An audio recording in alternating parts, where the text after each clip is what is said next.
Storytime on how I went to the hospital for appendicitis and also died and altered my whole life forever. So, 2018, I'm healthy, I'm stocky. I'll show you the picture or the video. I'll show you the video.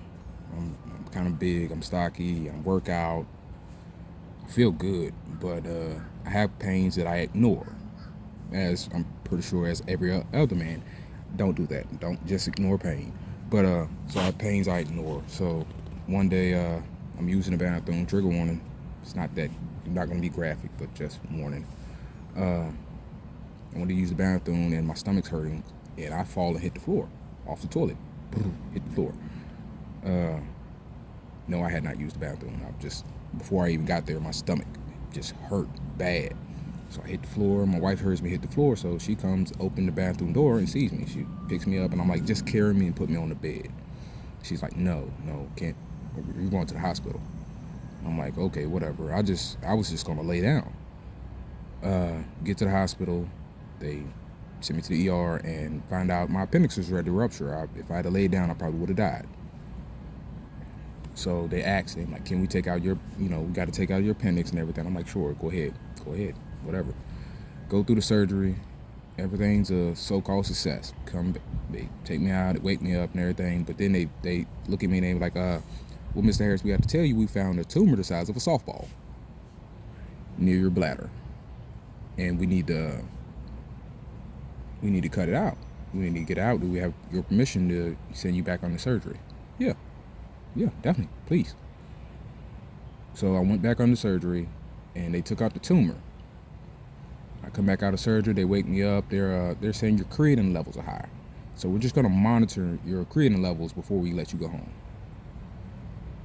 That turned into more than a day or two, and I'm like, what's going on?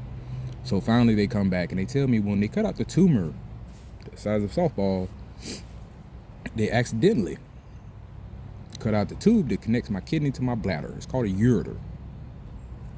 They said that when they cut out the tumor, they accidentally didn't see it and they cut out. They was like, your ureter's 10 inches long and we accidentally cut out 2 inches of it. So what we're gonna do, we're gonna wait for a couple days and then we're gonna give you a stent and just repair it, right? But at the same time, they were gonna go try to find the ureter wherever they put it at in the disposable waste. Glad they didn't find it. I didn't want it at that point. So eventually they come back and just don't say anything. I'm just waiting, and eventually they let me go home and say, we're gonna call you in once you get your surgery and everything set up. 11 days went by. No call or anything. So at this point, I'm like, we can't go on like this. No, we're not gonna do this. So I start calling around hospitals. I call Moorhead, I call Eden, that is Moorhead. I call Moorhead, and finally a doctor from Danville calls me. He's like, I have a doctor down at Duke Hospital that specializes in this and can help you and can fix your situation. At first I'm sketchy because a Danville doctor called me to suggest me to another doctor. At first I don't want to trust it. So I'm like, okay, that I can do. Side note before I get too far, I'm sorry, this is a lot. It's a lot. The tumor that they took out. Well, before they sent me home, my doctors changed shifts. And the doctor that came on shift didn't know what I had going on at all. So he seen that I had a tumor, they removed it, and he wrote it off as cancer. They diagnosed me with cancer and prescribed me to go to chemo. I got home and I'm like, my dad had cancer, so that's really hitting home. Like, oh man, my mom's messed up, my wife's messed up, everybody messed up. Some says go back and call the hospital, make sure this is right. When I called the hospital, my regular doctor's back on shift. Guess what he says? No, the tumor was benign. You don't have cancer. I don't know why the other doctor wrote that down. Sorry, just had to put that side note in there before I forgot it. Yeah. So they finally find a doctor down at Duke. I can't remember his name. It was kind of Italian, but he was real cool dude. So I talked to him, and He's like, we're to come down here, run tests, CAT scans, and X-rays, and see where you're at, and see what we can do to fix you. I'm like, okay, that sounds awesome. I've been waiting. I go down there, and they change everything that Danville had told me. Like I said, your ureter's 10 inches long. They said they had took out 2 inches, so be 8 inches left. Put a little stent and fix it. Right? Wrong. Danville had took out 8 inches. From here to here, they had took 8 inches out. I had 2 inches of ureter left, connecting my two. Yeah. You can't put that much foreign material in the body without the body rejecting it. So a stent was no longer an option. It was no longer a simple fix. Once I went down to Duke, and Duke told me what actually was happening. They hooked the tube up to my kidney. I have a scar here on my back. I'll probably show a picture. Trigger warning, I'll probably show a picture of the tube that was in my back. They stitched it to my back, to a bag on my leg. And I had to wear a bag on my leg, draining from my kidney for a couple months. Until they scheduled the surgery, and I had been through enough. They scheduled the surgery. Yeah, this story is a lot. Yeah, this is a lot. I'm gonna end up going back and forth with this story. When they took out the tumor and they brought me back in the hospital room, they had cut me from here to here, like 2-foot scar. And in that process, to get the tumor out, so they had to cut me. And they like, we have a new experimental thing where we don't use stitches or staples, we use glue. So they glued my stomach back together. And in that process, you have, like, when they cut open muscles, or like if you've ever been under surgery for a long time, you learn that your muscles go to sleep. It's almost like they disconnect from your brain.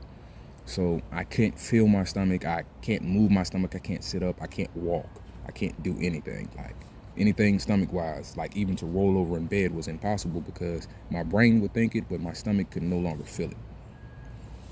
And I had to go through the process of learning how to sit up, how to like roll over, just how to feel my muscles again, and then get up and learn to walk. But by the time I had got up to learn how to walk, the glue had settled, my stomach the muscles had started healing, and they were healing like this. I was healing like this, so I had to stand up and force myself to stretch my muscles back out and walk. All while this was still healing and open but glued together.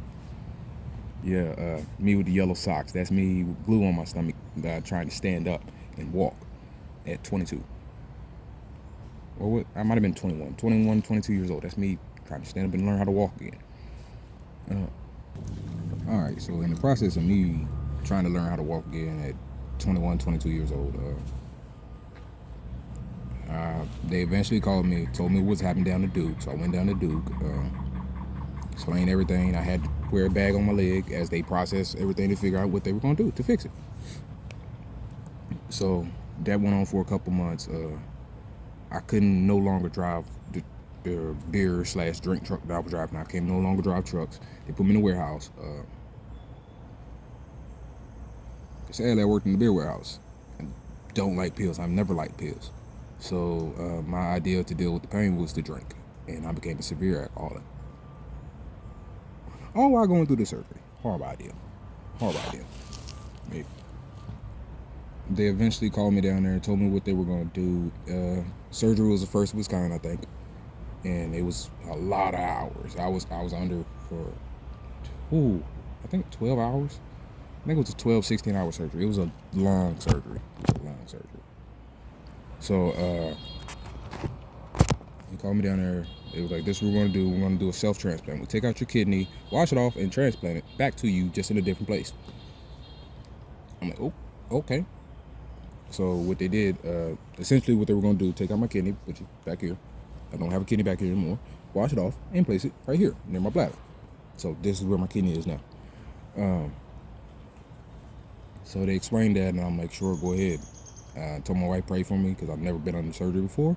It's actually the first time I had actually went to the hospital. And this is the first time I've been to the hospital ever in my life, as an adult.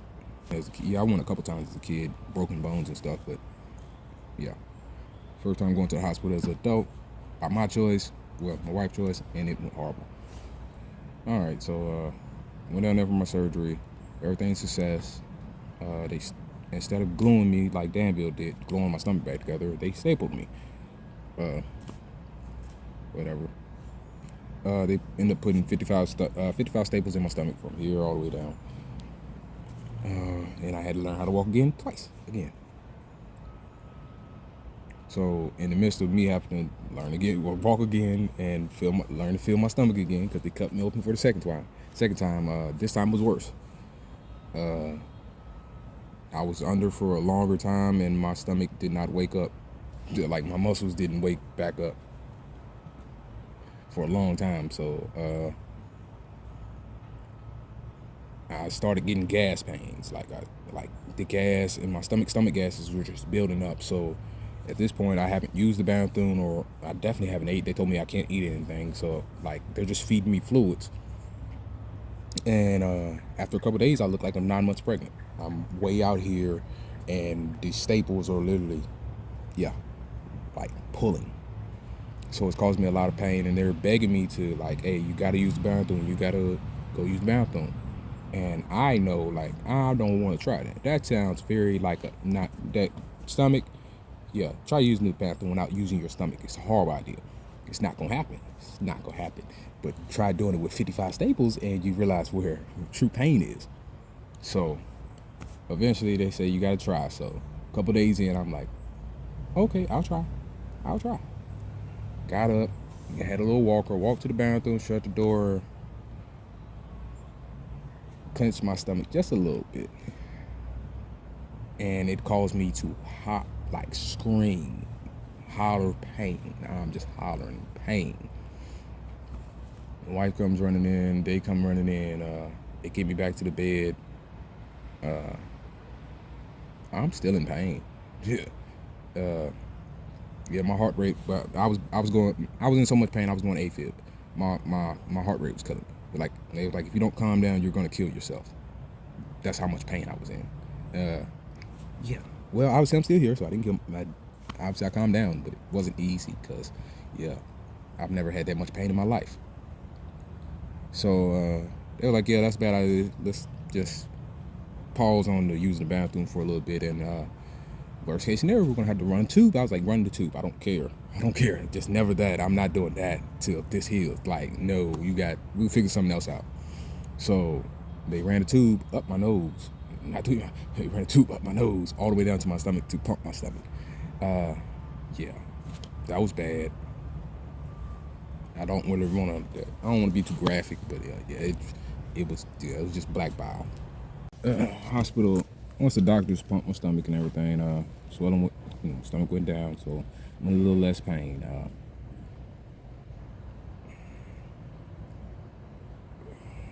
I can't remember if it's at this point or before this point. Before this point, yeah. So to help me deal with the pain after the surgery, they gave me an epidural. Yeah, I had epidural. Not just one of them either.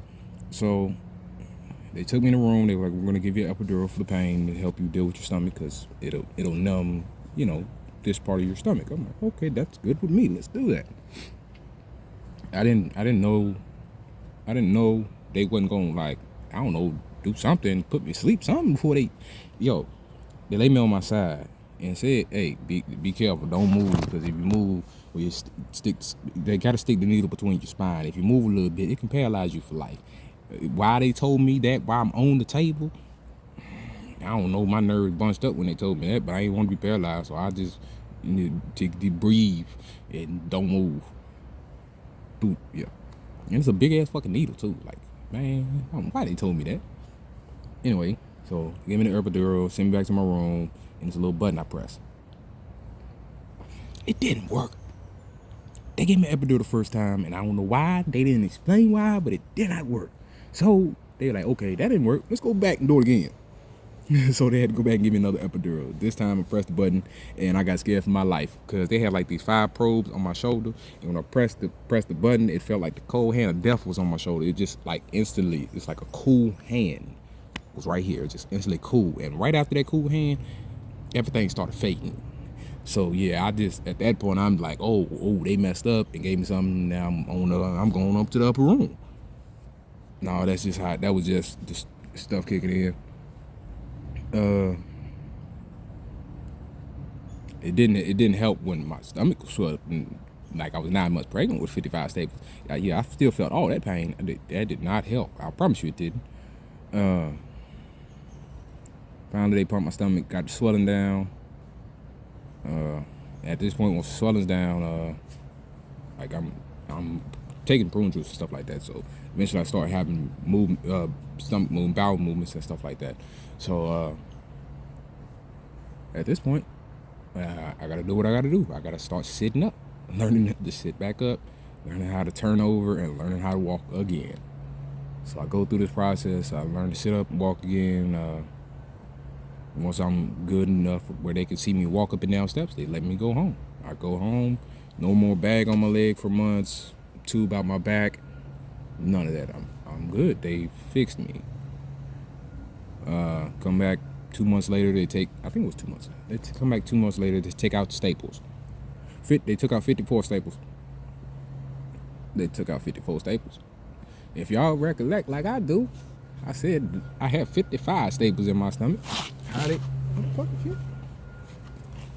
Goddamn beat. Y'all recollect like I said, I had 55 staples. They took out 54. Y'all see what the problem is with that. Anyway, so they didn't see it. I didn't see it. I go home. I'm trying to get back physically active and keep moving. Yeah, it's just a pain that keeps hurting. It feels like a staple. Just a pain. It feels like a hard piece of metal. I'm like, dang, every time I do a sit up, it feels like a stabbing pain right here. I go back, yeah. They forgot one. They forgot one staple. This Duke Hospital. This ain't even Danville this time. But I ain't even mad because it was just one staple. And it wasn't like y'all messed up my kidney or my bladder or something. Yeah, but they get that fixed. I go home and I start the process of healing. Trying to build back what I lost.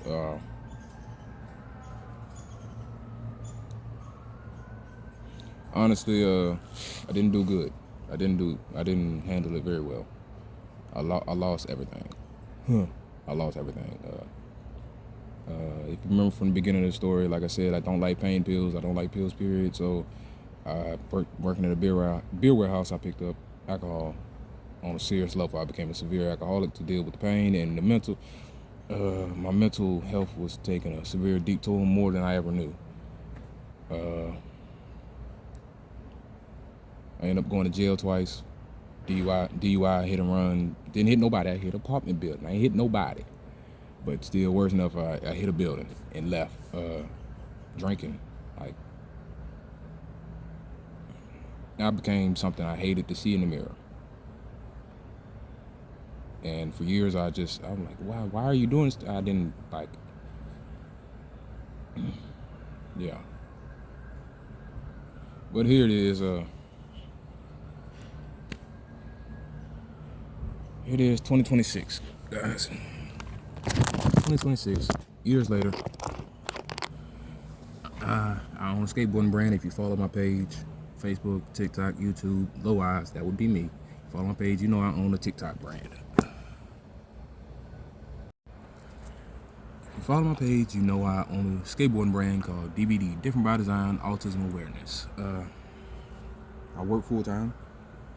I work physically active. I'm physically active full time. And a year later, we here. I don't know if y'all can see that. Can y'all see that? I should have turned the brightness for this. But yeah, scars there, but I'm physically active. God's blessed me to be fully mobile. I'm no longer alcoholic. I took a lot of losses, but God's given me so much more. We do recover from things that we didn't ask for, nor are we to blame for them. It ain't easy. It ain't gonna be easy, but we do recover, and you find a reason to make your tomorrows better, regardless of how today was.